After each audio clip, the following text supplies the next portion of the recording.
LoreWarrior Online, the Javelin. Overview. The Davion-10N Javelin is one of the newer recon vehicles used by the armies of the successor states. First produced in 2751, the light mech still hadn't been entirely integrated into many mech regiments by the beginning of the First Succession War in 2786. Because of this, many combatants were caught off guard when it appeared on the battlefield. House Davion took a particular interest in the Javelin's development, introducing them into many recon lancers. Today, after centuries of succession wars, the Javelin has come to be known as a reliable scout mech. The Javelin's main function is reconnaissance, though it's also used extensively in ambushes. In that regard, the term sneaky as a javelin has become widespread among mech warriors throughout the inner sphere. Capabilities. The Javelin is fast and manoeuvrable, its Rawlings 95 jump jets providing it with enough thrust to leap as high as 180 meters at a single time. With these movement capabilities, the Javelin can avoid having to engage heavier mechs. The Javelin has several disadvantages common to the design of a recon mech. For example, as its armament is designed for only short and medium ranges, a Javelin pilot cannot reply to long-range fire, and so must try to avoid being caught by it. The mech's 2 racks of Arrowlight SRMs are devastating at short range, however. Having come unexpectedly under concentrated missile fire from a lance of Javelins, many light and medium enemy mechs have paid a heavy price for poor scouting. With its ample missile ammunition supply, the Javelin doesn't run out of ammo as quickly as other mechs, making it useful in rearguard or holding actions. Once its missiles are spent, however, commanders usually try to pull a Javelin out of action because its light armour makes it a poor hand-to-hand fighter. The Javelin design has one other less-known problem. With its torso-mounted missile racks and ammunition supply, the mech's centre of gravity is too far forward when it's at full load.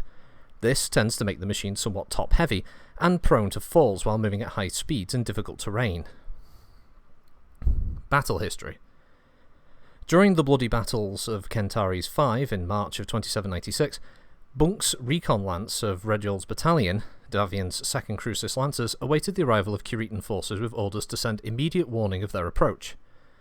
As the enemy advanced, the 3 Javelins and 1 Wasp of Bunk's lance signalled to the Davion HQ, then waited in covered positions. After the enemy had passed by, Bunk's lance rose up and bombarded the rear units of the Curita mechs, destroying 1 Phoenix Hawk and heavily damaging 2 others.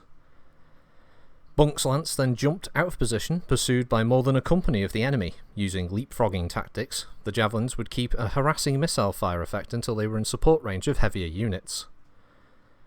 Javelins also played a major role in the famous Battle of Waterhole No. 9 during the Second Battle of Silene II in December of 3002. In that battle, the recon lancers of House Davion's 4th Deneb Light Cavalry were hidden in a moderately sized recreational lake known as Waterhole No. 9. Composed mostly of Javelins, these recon lancers were put in standby mode while they waited under 30 meters of water for the rest of the Davion forces to pull back from the advancing Curitan army. With their heat signatures hidden by the deep water, the Davion recon lancers went undetected until the heavy mechs of Curita's lance entered the lake to begin attacking the Davion defence line, some 400 meters away. Suddenly, Curitan mechs started collapsing into the water amid huge explosions as the Javelin's missiles hit them at point-blank range.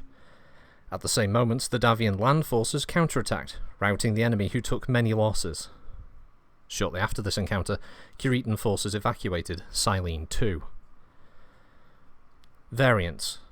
One Javelin has gained some acceptance in the successor states. Known as the Fire Javelin, it mounts 2 diverse optics Type 20 medium lasers in place of the SRM racks. The extra tonnage saved by dropping the heavy missile launchers enables the Fire Javelin to mount the armour of a medium mech on its light mech chassis, usually upgraded to a Duralite 446 for this variant. The mech's only disadvantage is the heat build-up that occurs if the pilot attempts to use the Javelin's jump jets at the same time he's firing the medium lasers. Notable mechs and mech warriors. Lieutenant Wildman Bill Wilkes. Commander of Wilkes's recon lance of McIntyre's battalion, 4th Deneb Light Cavalry, Wildman Bill, as he insists on being called, has cheated death hundreds of times during the famous ambushes he leads in his Javelin named the Hi There. Although grudgingly admired because of his successful tactics, most mech warriors also dislike him for being a swaggering egotist. Davion mechwarriors nevertheless compete to join his recon lance because they know that if there is any action around, Wildman Bill will find it. Mechwarrior Sir Androck Meister of New Sharon. Meister's an unusual mechwarrior to be sitting in the control chair of a Javelin. Born into the House Steiner hierarchy, he forced himself into the 2nd Battalion of Winfield's Brigade, choosing recon work as his specialty. Since his acceptance, he has proven himself an excellent mech pilot and scout. With 3 kills already to his credit, there's talk he will soon be promoted to the head of his own recon lance in Winfield's Brigade.